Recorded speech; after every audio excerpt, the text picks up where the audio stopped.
Welcome to our channel. Today we how to download and configure Prettier for consistent formatting. Easy tutorial step by step clearly.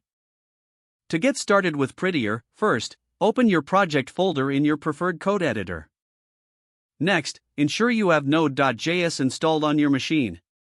If you haven't installed Node.js yet, visit the official Node.js website, download the installer, and follow the instructions. Once Node.js is installed, open your terminal or command prompt. Navigate to your project directory using the cd command. Now, to install Prettier, type the following command, npm install savedev Prettier.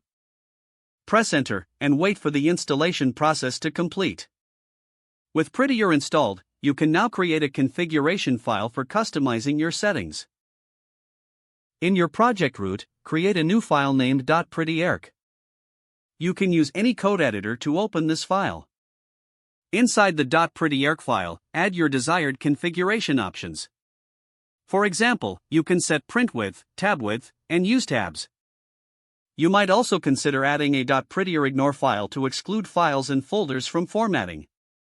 To create this file, simply create a new file named .prettier ignore in the project root. Now, you can specify the files and directories you want to ignore. Next, you can integrate Prettier with your code editor for a seamless experience.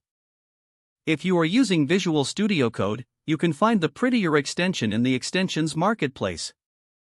Once installed, enable Format on Save in the editor settings.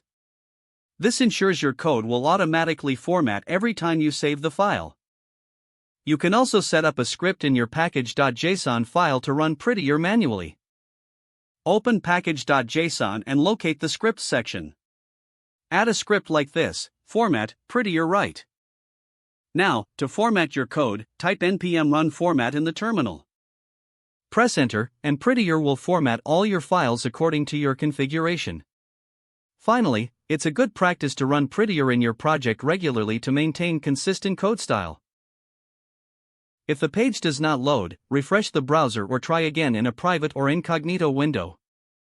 Make sure you are using the correct email address, then retype it carefully to avoid small typos. If your password is not accepted, use the reset option and create a new strong password you can remember. Don't forget to like this video and subscribe to our channel for more step-by-step tech guides.